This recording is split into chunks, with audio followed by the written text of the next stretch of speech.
다 함께 묵도하심으로 주일 오후 예배 하나님께 올려드리겠습니다.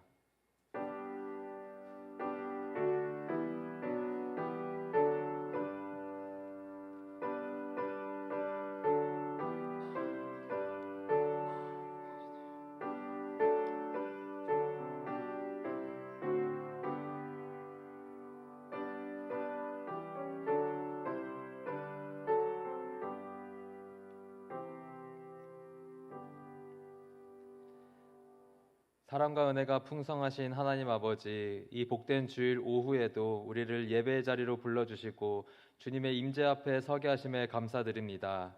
하루의 흐름 속에 마음이 흐트러지지 않게 하여 주시고 이 시간에도 주님을 향한 갈망과 사모함으로 온전히 예배할 수 있도록 인도하여 주시옵소서.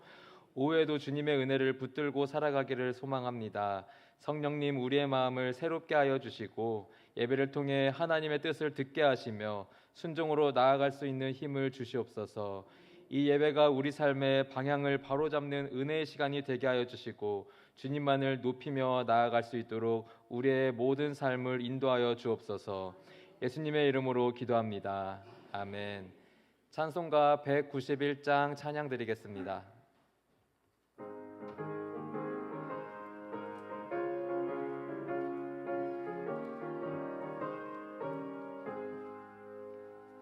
내가 매일 기쁘게 순례의 길 행함은 주의 팔이 나를 안보함이요.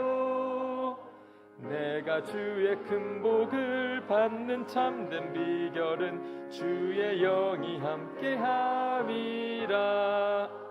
성령이 계시네, 할렐루야 함께하시네.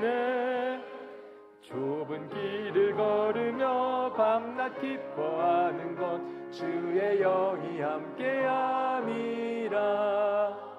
전에 죄에 빠져서 평안함이 없을 때 예수 십자가의 공로 힘입어 그 발 아래 엎드려 참된 평화 얻음은 주의 영이 함께함이라.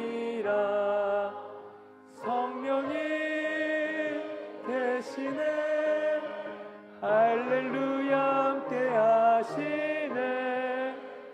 좁은 길을 걸으며 밤낮 기뻐하는 것 주의 영이 함께함이라.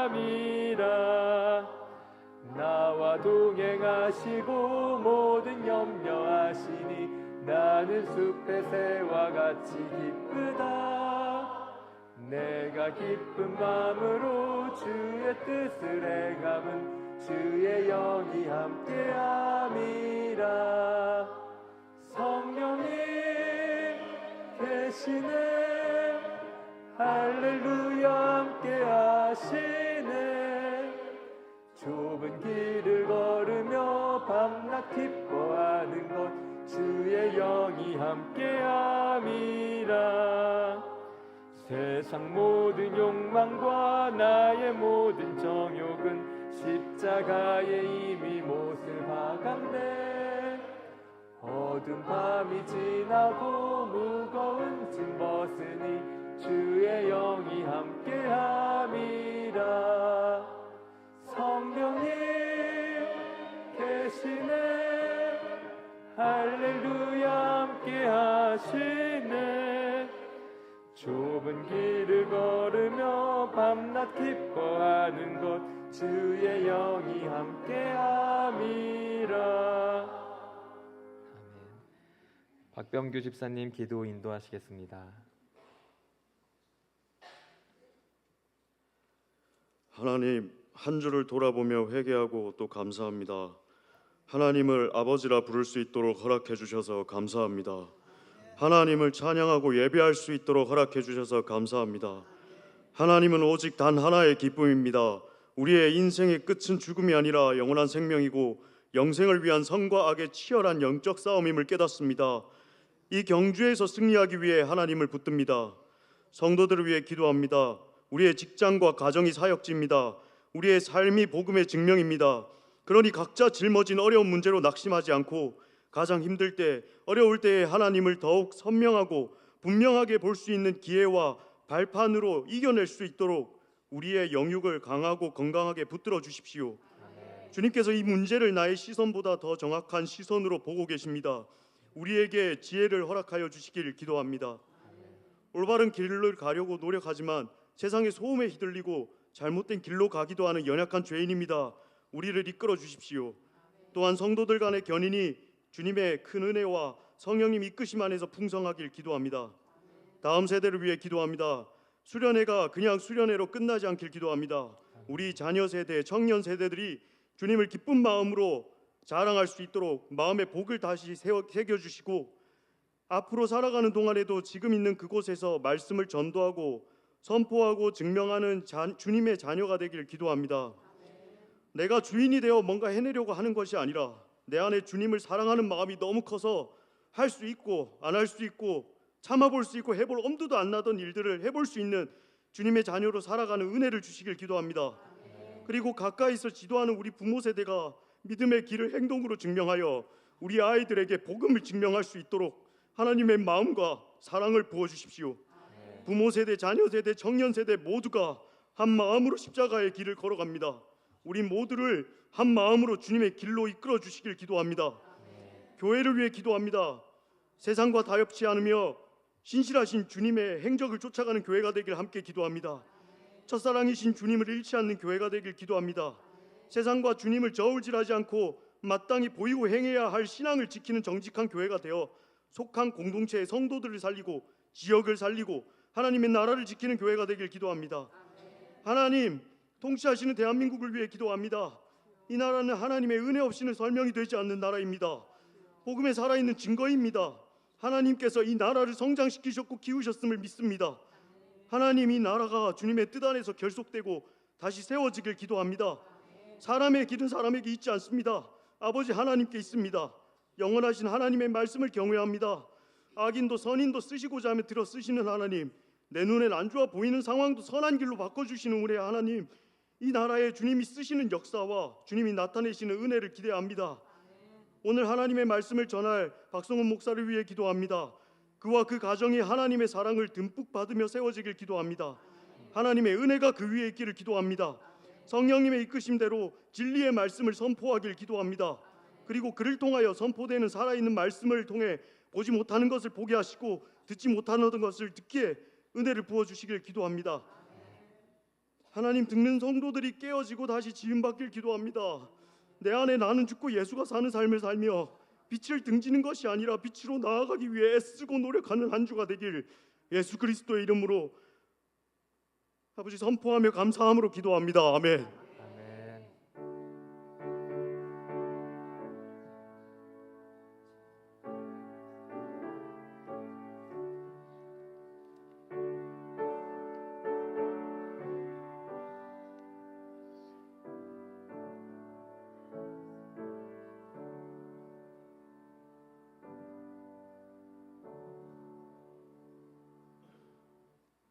이 시간 함께 찾아볼 말씀은 누가복음 2장 8절에서 14절까지의 말씀입니다.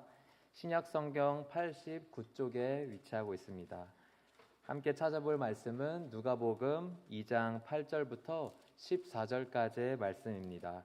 찾으신 말씀 교독해서 읽고 마지막 구절은 합독으로 읽겠습니다. 그 지역의 목자들이 밤에 밖에서 자기 양떼를 지키더니 주의 사자가 곁에 서고 주의 영광이 그들을 두루 비추매 크게 무서워하는지라. 천사가 이르되 무서워하지 말라. 보라, 내가 온 백성에게 미칠 큰 기쁨의 좋은 소식을 너희에게 전하노라. 오늘 다윗의 동네에 너희를 위하여 구주가 나셨으니 곧 그리스도 주시니라. 너희가 가서 강보에 쌓여 구유에 뉘어 있는 아기를 보리니 이것이 너희에게 표적이니라 하더니 호련히 수많은 천군과 함께 하나님을 찬송. 함께 읽겠습니다. 지극히 높은 곳에서는 하나님께 영광이요 땅에서는 하나님이 기뻐하신 사람들 중에 평화로다 하니라. 아멘. 이 시간 8여전도회의 특별 찬양이 있겠습니다.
귀한 소식, 귀한 찬양 감사드립니다. 제국이 듣지 못한 하늘의 소식이라는 제목으로 말씀 나누겠습니다. 우리 옆에 분들과 이렇게 인사해 볼까요? 하늘의 소식을 기대합시다 라고 한번 인사해 보겠습니다. 하늘의 소식을 기대합시다. 네, 오늘 말씀을 통하여 은혜되는 시간이 되시기를 소망하며 일상에서 하늘의 소식을 더 기대하는 성도님들이 되시기를 소망합니다. 오늘 우리가 함께 읽어본 오늘 본문 말씀은 예수께서 이 땅에 태어나신 이후에 예수께서 태어나셨다는 소식을 목자들에게 전달하는 장면입니다. 가장 귀하고 기쁜 소식이 목자들에게 전달이 되었습니다. 오늘 본문을 통해서 성도님들과 나누고 싶은 것은 하나님의 관점에서 귀한 소식들이 어떤 이들에게 전달이 되었고 이들에게는 어떤 변화들을 겪었는지 나눌 것입니다. 동일한 맥락에서 하나님께서 주시는 복음이라는 귀한 소식이 현재를 살아가는 우리들 사이에서 받아들여질 때 그 주변에는 어떤 변화들이 있는지 다시 살펴보려고 합니다. 먼저 바라기로는 성도님들의 삶 속에 하나님께서 주시는 기쁜 소식들로 가득 차시기를 소망합니다. 또한 그 소식들을 통하여서 성도님들과 성도님들이 속해져 있는 가정과 공동체 안에 귀하고 선한 변화들이 있으시기를 축복합니다. 제 궁금증을 담아서 한 가지 성도님들에게 질문을 드려보겠습니다. 우리 교회에도 소문이 번개처럼 빠른 소식통 권사님들이 계신가요? 누가 생각나시나요? 네, 소식통 권사님이라는 것은 교회 안팎에서 무슨 일이 있었는지 다 아실 뿐만 아니라 누가 갑자기 아프고 또 누가 어디로 여행을 갔는지 또한 주변 성도님들의 과거 가정사부터 최근에 있었던 모든 일들까지 세세히 알면서 주변에 전하는 분들을 말합니다. 모든 교회에 몇 분씩 꼭 계시는데 우리 교회도 있을 걸로 생각이 됩니다. 누가 떠오르시나요? 이런 분들은 심지어 누가 김치를 몇 포기 담갔는가 이런 것까지 다 알고 계시더라고요. 서로를 향해서 관심도 많고 애정도 많고 하는 분들이시죠. 그리고 중요한 소식들을 꼭 필요한 분들에게 알아야 할 분들에게 적절히 전해 주시기도 합니다. 이러한 권사님들의 소소한 모습을 보면은 교회를 활기차게 또한 사람 냄새나게 해주시는 것 같습니다. 신기한 것은 이렇게 사람들의 입에서 입으로 또한 전달하고 전달되는 소식들의 특징이 무엇인지 아시나요? 전달이 되면 될수록 이야기가 조금씩 각색이 되고 바뀌어진다는 것입니다. 처음 전한 사람의 말과 마지막에 들은 사람의 말이 다르다는 것인데요. 그래서 잘못된 내용이 가끔 전달이 될 수도 있고 그로 인해서 나중에 오해가 발생할 수도 있습니다. 그래서 예로부터 중요한 소식이 전해질 때에는 가장 중요한 사람에게 가장 먼저 전달이 되어 왔습니다. 예로부터 세상의 원리가 그렇습니다. 회사에서도 동네에서도 그리고 나라에서도 마찬가지입니다. 중요한 기회 혹은 비밀 정보들, 기쁜 소식들 이러한 것들은 힘이 있고 그리고 가장 중요한 사람에게 먼저 전달이 되게 됩니다. 그리고 그들은 그러한 정보들을 활용하는 것이지요. 이런 세상 원리는 오늘 우리가 말씀을 읽었던 로마 시대에도 마찬가지였습니다. 나라에 큰일이 생기면 제일 먼저 황제와 귀족, 장군과 고위 관료들에게 소식이 전달이 되었습니다. 황제의 승전이나 새로운 법령이나 세금이 공포되는 것, 로마의 평화가 선포되는 그러한 중요한 소식들 말입니다. 그런데 오늘 본문을 살펴보면 세상의 원리와는 완전히 반대의 상황이 벌어지게 됩니다. 온 인류 역사에서 가장 위대한 소식, 바로 하나님의 아들이 이 땅에 오신다는 그 소식이, 하늘의 귀한 소식이 황제도 귀족도 아닌 밤의 들판에서 양을 치던 이름 없는 목자들에게 먼저 전해졌습니다. 하나님께서는 왜 그렇게 하셨을까요?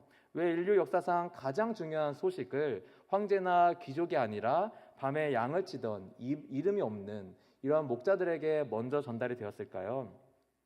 그건 아마도 목자들이 하나님을 향한 마음과 삶의 자세가 달랐기 때문일 것입니다. 오늘날 우리의 삶을 돌아보면 하나님의 마음이 이해가 되기도 합니다. 오늘날 우리는 로마 제국처럼 세상의 뉴스에는 아주 빠삭하지만 하나님께서 주시는 소식들을 놓치고 살아가고는 합니다. 아침에 눈을 뜨면 제일 먼저 보는 것이 어떤 성경이 아니라 스마트폰 뉴스일 때가 흔해졌습니다. 오늘의 날씨, 주식의 시세, 정치 소식, 연예 뉴스나 스포츠 뉴스 이런 거는 정말 잘 챙기는 것 같지만 오늘 하나님께서 나에게 주시는 말씀, 위로, 삶의 감동이 되고 변화시킬 수 있는 그러한 소식들은 종종 뒤로 밀려나게 되는 것이죠. 그 자세는 아마도 이는 로마 제국뿐 아니라 모든 시대 속에 살아가는 성도들이 우리가 꼭 가져가야 할 자세일 것입니다. 이러한 자세는 하나님을 두려워하는 것이고 또한 말씀을 귀하게 여기는 마음이 될 것이고 또 그 마음을 가지고 성실하게 또한 신실하게 일상을 살아가는 모습일 것입니다. 그렇게 오늘 본문을 한 번 더 묵상을 하면서 한 번 더 하나님을 경외하며 주님께서 주시는 기쁜 소식들을 귀하게 여기는 우리 모두가 되기를 소망합니다. 그리고 세상의 어떠한 소식보다도 하늘의 소식과 뜻에 대해서 경청하는 우리 모두가 되기를 축복합니다. 먼저 본문을 통해서 나누고 싶은 것은 하나님께서는 낮은 자를 먼저 찾아오신다는 것입니다. 오늘 읽은 말씀 2장 8절 9절 말씀을 함께 다시 한 번 더 읽어보겠습니다. 시작. 그 지역의 목자들이 밤에 밖에서 자기 양떼를 지키더니 두루 비춤에 크게 무서워하는지라. 우리가 읽은 이 8절과 9절의 상황을 상상하면 소박한 목자들의 일상이 보여집니다. 이런 목자들 사이에 주의 사자가 임하고 있습니다.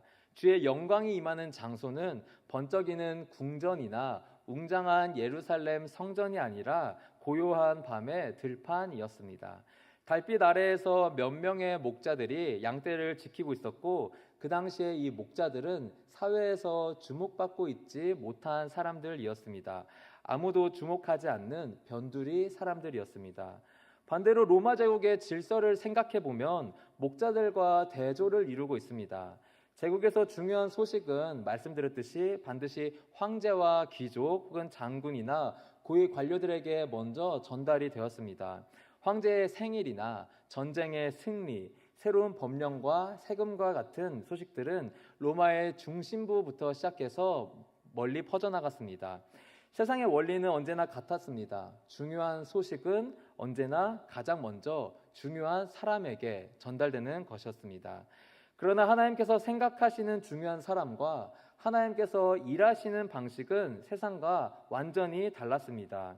인류 역사상 가장 위대한 소식이라고 할 수 있는 하나님의 아들이 이 땅에 오신다는 하늘의 소식이 로마 황제나 예루살렘의 대제사장이 아니라 한적한 들판의 목자들이었던 것입니다. 특별히 살펴봐야 할 것은 9절에 나오는 주의 영광이라고 기록된 부분입니다. 주님의 영광이라는 것은 우리가 살아가는 창조 세계에 하나님께서 눈에 보이게 임재하신 것을 의미하는 것입니다. 일반적으로 주의 영광은 성막과 그리고 성전과 연관이 깊습니다. 그리고 구약에서 주의 영광이 나타날 때는 하나님을 경외할 만한 사건이 일어나거나 이스라엘의 회복과 연관이 깊습니다. 그러나 9절에서 하나님의 영광이 임한 자리가 예루살렘 성전도 아니고 그 곁에 구유 곁에 있던 마리아와 요셉 곁도 아니었습니다. 물론 그때마다 하나님의 임재가 있었습니다. 그러나 주의 사자와 영광으로 가득한 빛은 한밤중에 들판에서 양을 지키던 목자들에게 임했다는 것입니다. 그럼 목자들에게 임했다는 것은 어떠한 의미가 담겨 있을까요? 사랑하는 성도님들은 직업에 귀천이 없다라는 말에 동의하시나요? 말은 우리가 그렇게 하곤 하지만 사람을 대하는 세상의 방식이나 우리의 행동 역시 조금은 다르진 않나요? 당시 로마에서는 귀하고 천한 직업이 확연하게 구분이 되었습니다. 특히 본문에서 목자라고 하는데 이 목자라는 것은 당시에 비천한 직업이었습니다. 사회적으로 연약한 이들로 인식이 되었었습니다. 유대 사회에서 이 목자라는 것은 사회의 최하층에 속했고 대부분 가난했으며 재산이라고는 양 몇 마리에 불과했습니다. 직업 특성상 늘 들판에 머물렀기에 안식일을 지킬 수 없다는 이유로 종교적으로 부정한 사람이라는 취급을 받기도 하였습니다. 이들의 삶을 보면 알 수 있듯이 예루살렘 성전에 정기적으로 가서 제사를 드린다거나 율법을 배운다는 것은 불가능한 일이었습니다. 이처럼 목자들은 세상의 중심이 아니고 변두리였으며 주류 사회의 존경을 받지 못했던 이들이었습니다. 그들의 직업은 비천하였고 그러나 그들이 한 일은 그저 밤에 신실하게 자신의 양떼를 지키고 있었을 뿐이었습니다. 그러나 하나님께서는 그들에게 처음으로 영광스러운 복음을 전해주십니다. 세상이 하찮다고 여기는 그 사람들의 그 자리를 영광으로 비춰주시는 것입니다. 이것이 하나님의 역설이라고 할 수 있습니다. 세상이 무시하는 자리, 세상이 외면하는 사람을 하나님은 먼저 찾으시는 것입니다. 세상은 가장 중요한 소식은 힘 있는 자에게라고 말하고 있지만 하나님께서는 그분의 마음에 합한 자라고 찾으십니다. 무엇보다 중요한 것은 권력도 명예도 지식도 아니라 겸손한 마음이라는 것입니다. 이런 하나님께서는 지금 살아가는 우리에게도 같은 방식으로 일하고 계십니다. 오늘날 우리는 로마의 황제처럼 높은 자리에서 살아가기를 소망하고 또한 세상의 소식은 아주 빠르게 접할 수 있게 되었습니다. 반대로 우리의 실상을 보면 낮아지는 자리는 멀리하게 되고 하나님의 뜻에는 둔감하게 살아가는 것 같습니다. 정치와 경제 뉴스는 매일 접하지만 오늘 우리에게 주실 하나님의 말씀에는 경청하기가 쉽지가 않습니다. 그러나 오늘날에도 목자처럼 신실하게 살아갈 성도들, 세상에서 이름도 영향력도 없는 사람을 통하여서 하나님의 뜻을 이루시고 영광을 보게 하실 것을 믿습니다. 오늘 말씀에서 목자들이 자신의 자리를 신실하게 지킬 때 하나님의 영광을 본 것처럼 우리도 일상 속에서 하나님의 영광이 있기를 소망합니다. 우리가 있는 낮은 자리에서 깨어있는 마음으로 하늘의 말씀들을 경청함으로써 영광된 일상들을 회복하시기를 축복합니다. 더 나아가서 두 번째로 나눌 것은 복음은 상황과 시대를 역전시킨다는 것입니다. 누가복음 2장 10절 11절 말씀을 함께 읽어보겠습니다. 시작. 천사가 이르되 무서워하지 말라. 보라, 내가 온 백성에게 미칠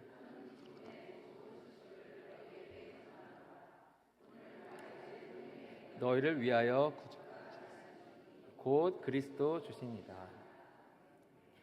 10절에서 천사가 목자들에게 말하는 것은 무서워하지 말라라는 것입니다. 하나님의 영광스러운 빛을 보아서 두려움이 컸던 이 목자들에게 두려워하지 말고 무서워하지 말고 기뻐할 소식을 전하고 있음을 우리에게 알리고 있습니다. 우리는 여기에서 복음의 본질적인 능력을 보게 됩니다. 먼저 복음은 하나님의 임재 앞에서 느껴지는 두려움이 기쁨으로 바뀌게 만들 수 있는 능력이 있음을 알 수 있습니다. 여기에서 천사가 전하고 있는 기쁨은 감정적으로 발생하는 기쁨을 뜻하는 것이 아니라 구원의 확신에서 오는 깊고도 변함없는 기쁨을 의미합니다. 다시 말하면 예수님께서 이 땅에 오셨다는 것은 종교적인 사건을 넘어서서 우리의 존재의 깊은 곳에 있는 두려움과 불안을 치유시키시는 사건이라는 것입니다. 우리의 인생의 깊은 상처와 죄책감, 미래에 대한 막연한 두려움, 이러한 모든 어려움들이 복음 앞에서 무너지고 영원한 소망과 기쁨으로 채워지는 것입니다. 내 영혼이 미래에 어떻게 될 것인가 하는 그런 암담했던 현실이 영혼 구원의 확신으로 인하여서 기쁨으로 치환되는 것입니다. 그렇게 우리는 끊임없이 스스로 질문하면서 되돌아보아야 할 것입니다. 내 영혼을 위한 기쁜 소식으로 인해서 기쁘게 우리가 반응하고 살아가고 있는지, 복음이 내 생각과 삶의 행동을 진정 변화시키면서 행동하게끔 하고 있는지 질문하면서 돌아볼 필요가 있습니다. 왜냐하면 인격적으로 접한 이 복음은 삶을 바꿀 능력과 역전시킬 능력이 있기 때문입니다. 본문의 목자들처럼 말입니다. 더 나아가서 복음이라 하는 것은 개인의 삶만 바꾸는 것은 아니었습니다. 10절에서 천사가 전한 좋은 소식은 원어로 유앙겔리온이라고 하는데, 이 말은 고대 청중에게 낯선 말이 아니었습니다. 당시 로마 제국에서 좋은 소식이란 황제의 후사가 태어났을 때, 황제가 성년이 되었을 때, 황제가 즉위했을 때 전해지는 국가적인 경사에 쓰이는 표현이었습니다. 혹은 전쟁에서 승리하고 돌아왔을 때 좋은 소식이라는 표현을 사용했습니다. 즉 로마 시민들에게 좋은 소식, 이 유앙겔리온이라는 것은 시대를 바꾸는 사건으로 표현할 때 사용하는 용어였습니다. 하지만 본문에서는, 오늘 읽은 본문에서는 이 용어를 완전히 새롭게 사용하며 정의하고 있습니다. 황제가 아니라 구유에서 태어난 아기 예수가 온 백성에게 미칠 유일하고 참된 좋은 소식의 주인공이 되었습니다. 또한 다윗의 동네라는 표현도 역전의 메시지를 담고 있습니다. 베들레헴은 유다 지파 가운데서 아주 작은 족속이었고 정치적으로 군사적으로 주목받지 못하는 시골 동네였습니다. 그러나 이 작은 곳에서 하나님의 구원 계획이 시작된 것입니다. 즉 하나님께서는 세상의 중심부가 아니라 변두리에서, 권력과 힘이 있는 궁궐이나 성전이 아니라 가난한 구유에서 구원을 시작하심으로 세상의 가치관을 완전히 뒤집으신 것입니다. 시대를 역전시키셨습니다. 저는 오늘날의 복음의 능력이 아직도 개인의 삶은 물론이고 시대를 역전시킬 힘이 있음을 믿습니다. 오늘날 우리도 각자의 삶 속에서 경험하고 있는 베들레헴 같은 장소가 있을 것이라 생각합니다. 사람들에게 인정받지 못하고 세상 기준으로는 보잘것없는 초라하고 주목받지 못하는 장소들 말입니다. 그 장소가 각자의 삶 속에서 가정이 될 수도 있고 일터가 될 수도 있고 혹은 자신의 마음속 깊은 곳이 베들레헴 같이 초라하게 느껴질 분들도 있을 것입니다. 그러나 복음이 시작되는 곳은 늘 우리의 관점과 기대를 뛰어넘습니다. 가장 낮고 작은 장소에서, 그리고 두려움을 느낄 만한 장소에서 시작되기도 합니다. 한밤중에 목자들이 두려워했던 들판 같은 곳처럼 말입니다. 사랑하는 성도 여러분, 혹여 일상 속에서 어떤 두려움이 있으신가요? 미래에 대한 불안이나 관계의 어려움, 건강 문제, 재정의 압박으로 흔들리는 어려움이 있으신가요? 하나님께서 우리에게 주신 이 복음은 일상의 모든 어려움과 모든 두려움을 몰아내고 기쁨을 심어 주십니다. 주님께서 주신 영혼 구원의 확신은 시대의 흐름이나 상황을 변화시키고 우리의 일상에 기쁜 변화를 주고 계십니다. 그렇게 성도님들의 일상이 복음으로 인하여서 기쁨으로 충만하시기를 축복합니다. 혹여 성도님들의 삶에 괴로움이 있으시다면 하나님께서 이미 우리에게 심어주신 좋은 소식을 통하여서 역전시켜 주실 하나님을 기대하시기를 축복합니다. 마지막으로 성도님들과 나누고 싶은 것은 예수께서 영원한 구주라는 것입니다. 11절과 12절 말씀을 읽어보겠습니다. 함께 읽겠습니다. 시작. 오늘 다윗의 동네에 너희를 위하여 구주가 나셨으니 곧 그리스도 주시니라. 너희가 가서 강보에 쌓여 구유에 뉘어 있는 아기를 보리니 이것이 너희에게 표적이니라 하더니, 11절에서 천사는 그분을 향해서 구주, 그리스도, 주 세 가지 표현으로 칭하고 있습니다. 11절에서 여기서 구주라는 단어는 당시 이스라엘 백성들이 흔히 사용하던 단어보다 좀 더 깊은 의미를 가지고 있습니다. 구약의 역사 속에서 하나님께서는 여러 차례 구원자를 세워주셨습니다. 모세와 여호수아, 또한 사사들, 다윗 왕과 같은 인물들이 그 시대마다 백성을 구했습니다. 그러나 그들은 모두 한 시대를 위한 부분적인 구원자였고 인간적인 한계를 지닌 사람들이었습니다. 하지만 오늘 천사가 말하는 구주에는 영원함에 대한 의미가 담겨 있습니다. 또한 그리스도라고 말하고 있습니다. 이는 기름 부음을 받은 자라는 뜻으로 구약의 왕과 제사장과 선지자가 기름 부음을 받아서 하나님의 일을 하는 것처럼 예수님은 약속된 메시아로서 모든 직분을 완전하게 이루시며 구약의 예언이 가리키고 있던 바로 그분이라는 것을 의미하고 있습니다. 또한 주라고 기록되어 있습니다. 이 주라는 것은 주인, 곧 통치자로서 주권과 권세를 가지신 분이며 인간을 다스리실 뿐 아니라 온 우주의 주인임을 의미하고 있습니다. 즉 예수께서는 이 예수님은 단순히 또 한 명의 지도자나 정치적인 해방자가 아니라 죄와 죽음에서 영원히 구원하실 참된 영원한 구세주라는 의미입니다. 그런데 이 구주가 나타나신 방식은 좀 남달랐습니다. 12절에 이분은 강보에 쌓여 구유에 뉘어 있었습니다. 이 상황을 상상을 한번 해보셔도 좋을 것 같습니다. 천에 쌓여서 보잘것없는 곳에 누워있는 아기를 한번 상상해 봅시다. 너무 평범하고 안타깝게 느껴지지 않습니까? 그러나 환경을 개의치 않고 누워있는 아기를 보면 평온함이 느껴지기도 할 것 같습니다. 하나님께서는 이러한 평범한 상황 속에서 세상에 평온함을 주시고자 하셨습니다. 그리고 이 구유에 뉘어 있는 아이가 목자들에게 표적이니라 라고 기록이 되어 있습니다. 오전에 담임 목사님께서 말씀을 나누어 주실 때, 특히 표적에 대해서 말씀해 주실 때 진정한 믿음은 예수님이 행하시는 표적에 감탄하고 만족하는 것이 아니라 표적이 가리키고 표적을 행하시는 예수님 안에서 만족함을 얻는 것이라고 하셨습니다. 이때의 표적은 예수님의 사역 그리고 기적을 의미하고 있습니다. 예로 물을 포도주로 바꾼다거나 병자를 고치는 것을 의미하는데요. 그런데 누가복음 2장 여기에서는 구유에 뉘어 있는 아기 예수님을 바라보며 메시아로 이해하고 확인할 수 있는 징표, 표시 정도라고 이해하시면 좋을 것 같습니다. 여기서 기록되어 있는 이 표적이라는 것은 목자들에게 구원의 문을 여시는 하나님의 계시라고 보면 될 것 같습니다. 믿음의 출발점이 될 수도 있고 믿음의 길로 인도하는 초대장의 역할을 하는 것입니다. 이렇게 하나님의 계시로 시작되는 구원은 영원한 구세주 예수님을 향해 찬양을 하게 만들었고 하늘과 땅에 회복의 은혜를 가져다 주었습니다. 함께 13절 14절 말씀을 읽어보겠습니다. 시작. 호련히 수많은 천군이 그 천사들과 함께 하나님을 찬송하여 이르되 지극히 높은 곳에서는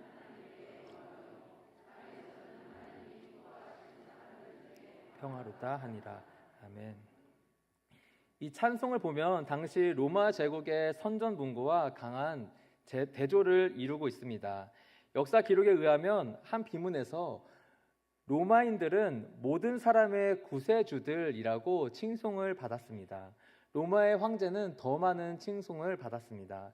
이들 사이에서 로마의 평화와 화합은 가이사 아구스토의 통치 아래에서 이루어졌다고 선전이 되어 왔고 그 평화는 로마의 통치에 철저히 복종하고 충성하는 자들에게만 주어졌습니다. 그들에게 로마의 평화는 경제와도 직결이 되었습니다. 로마의 통치를 받아들이면 상업이 안전해지고 세금과 법 질서가 유지되어 생활이 안정되었습니다. 하지만 그 평화 안에는 조건이 담겨 있었습니다. 그 평화는 얻어내야 하는 것이었습니다. 충성을 바쳐야 했고 세금을 내야만 했고 정치적인 질서에 복종을 해야만 했습니다. 그리고 이 평화는 정치적인 승리와 유지함에 불과했습니다. 인간의 마음 깊은 곳에 있는 불안과 두려움을 해결해 줄 수가 없었습니다. 그러나 하나님께서 주시는 이 평화라는 것은 전혀 다르다는 것을 우리에게 알려줍니다. 하나님의 평화는 인간이 어떤 업적을 가지거나 노력으로 얻어내는 것이 아니라 전적으로 하나님의 선하신 기뻐하심에 따라 택하신 자들에게 주어집니다. 그것은 조건 없는 은혜이며 정치적 안정이 아니라 죄로부터의 구원과 영원한 화해를 가져오는 평화입니다. 이 평화의 시작이 바로 구유에 누인 아기라는 것입니다. 세상의 관점에서는 힘없고 미약해 보이는 이러한 모습을 통하여서 로마 제국의 구세주 개념을 뒤집어 버린 것입니다. 세상은 힘과 권력 그리고 군사력으로 평화를 지키려고 하지만 하나님께서는 낮아짐과 자기 희생으로 평화를 이루셨습니다.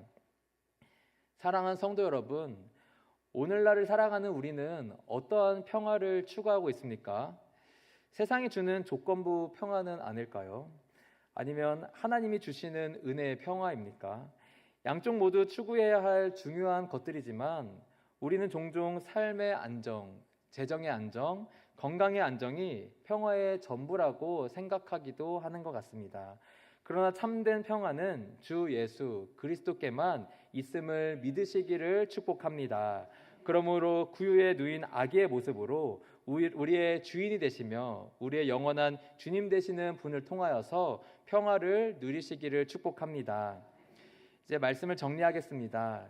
사랑하는 성도 여러분, 오늘 우리는 목자들에게 전달된 하늘의 소식을 통해서 하나님께서 어떻게 세상의 질서와 가치관을 완전히 뒤집어 주셨는지 살펴보았습니다.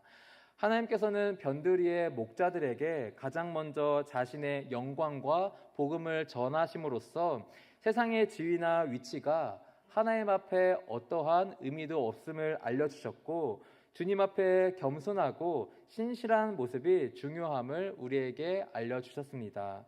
다음으로 복음은 상황과 시대를 역전시키는 능력이 있음을 말씀하셨습니다. 두려움 가운데 있는 우리에게 참된 기쁨을 주시며 우리의 개인적인 상황과 또한 시대상을 모두 역전시키는 능력이 있음을 나누었습니다.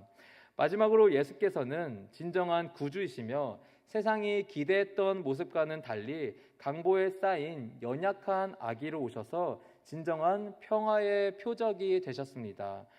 로마의 정치적 평화와 달리 값없이 은혜를 우리에게 주신 것입니다. 이제 우리의 일상 속에서 하늘의 소식이 더 귀하게 여겨지기를 소망합니다.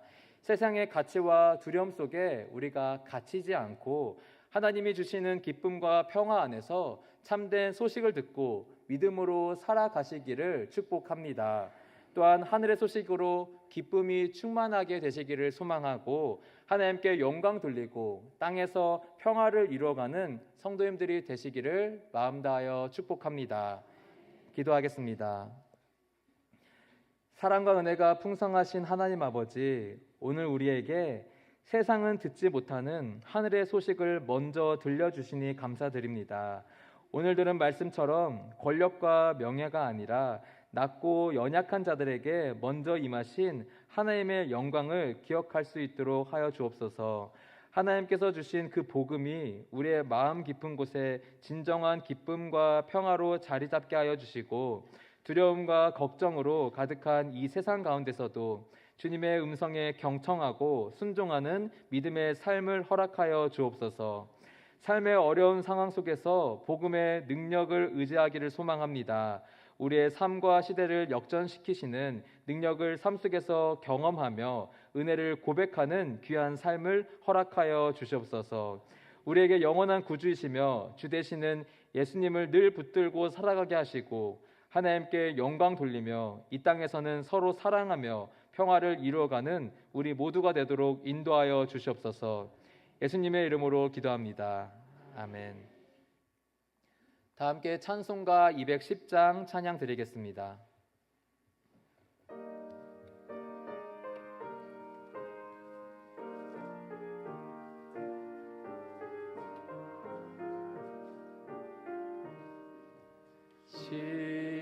시온성과 같은 교회 그의 영광 한없다 허락하신 말씀대로 주가 친히 세웠다 반석 위에 세운 교회 흔들 자가 누구랴 모든 원수에 워싸도 아무 근심 없이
주를 찬송하리라.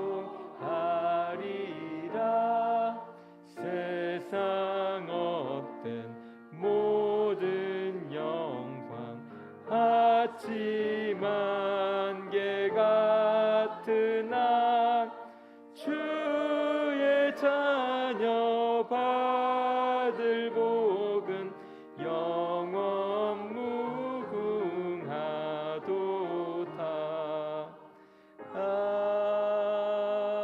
아멘. 담임 목사님 나오셔서 교회 소식 전해 주시겠습니다.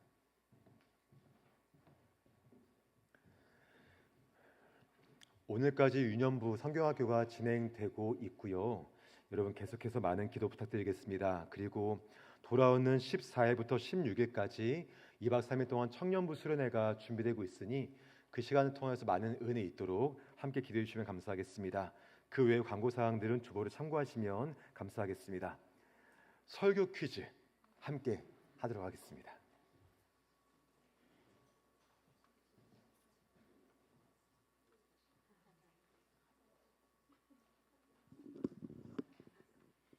예, 퀴즈 드리겠습니다. 요한복음 3장 1절에서 8절 born again 거듭남이란 제목으로 말씀 전해 주셨습니다. 오늘 말씀의 등장인물은 예수님과 니고데모입니다. 니고데모는 바리새인 사내들인 공회의원으로 그 당시 유대사회에서 많은 권력과 위치를 지니고 있는 사람이었습니다. 하지만 니고데모는 신앙의 본질보다는 형식을 붙잡고 있었으며 예수님이 부재한 영적으로 무지한 상태였습니다. 예수님과의 대화를 통해 우리에게 필요한 것은 표적이 아닌 예수님을 추구하는 믿음이어야 함을, 또한 이 거듭남은 세상의 다른 것이 아닌 물과 성령을 통해 이루어짐을 말씀하셨습니다. 첫 번째 문제입니다. 오늘 등장인물인 니고데모는 사회적으로는 가장 밝고 빛나는 자리에 있었지만 영적으로는 무지한 상태였습니다. 요한복음에서 이 표현은 영적인 무지, 예수님이 부재한 상태를 나타낼 때 사용되어지는데요. 이 표현, 단어는 무엇일까요? 모두 골라주세요. 입니다. 1번 낮, 2번 이른 새벽, 3. 밤, 4번 밝음, 5. 어둠. 3번, 5번.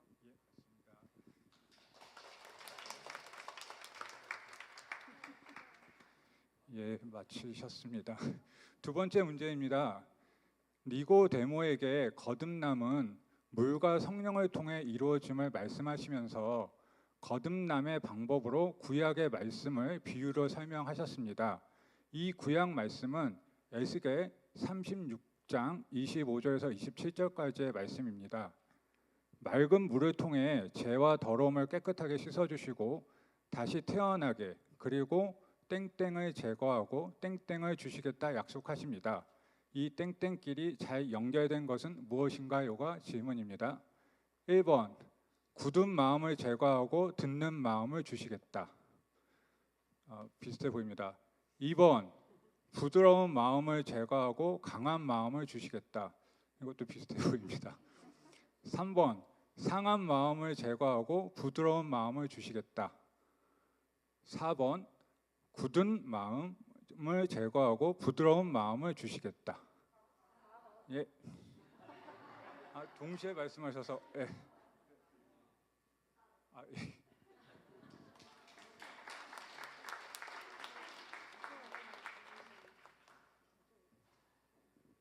예, 먼저 말씀하셨는데 이렇게 동시에 말씀하셔서 제가 임의로 좀 지정해서 드렸습니다. 말씀을 듣고 나에게 거듭남이란 무엇인가, 어떤 의미일까 이런 생각을 좀 했습니다. 생각하던 중에 피동적인 것은 물질의 속성이요 능동적인 것은 생명의 속성입니다라는 글을 떠올리게 됐습니다. 거듭남이란 새롭게 태어난 생명인데 살아움지는 생명이 아닌 생명이 없는 물체로 살아가는 것이 아닐까.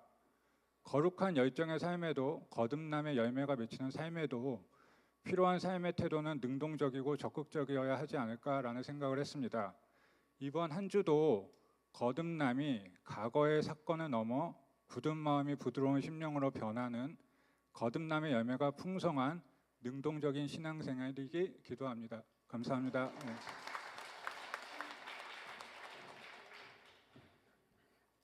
문제가 이제 점점 어려워지는 것 같습니다. 모두 고르시오와 연관된 것을 찾으시오라는 점점 이제 여러분 실력과 맞는 문제들이 제공되고 있으니 여러분 우리 같이 잘해 보시죠. 다 함께 자리에서 일어나셔서 주기도문 찬양 하나님께 올려드리겠습니다.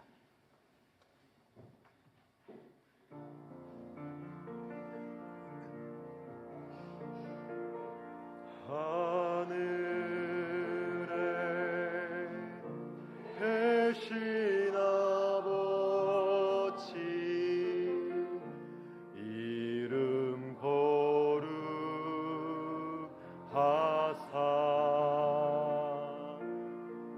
주님 나라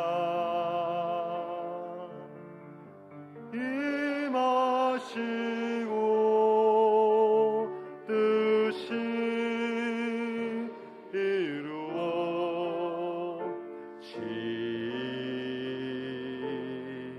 이루어지다 일용할 양식 주시고 우리들의 큰 죄 다 용서하옵시고 또 시험에 들게 마시고 악에서 구원하소서.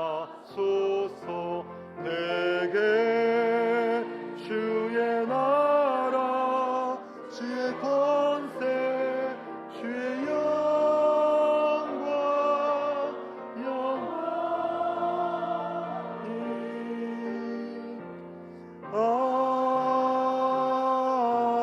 아멘.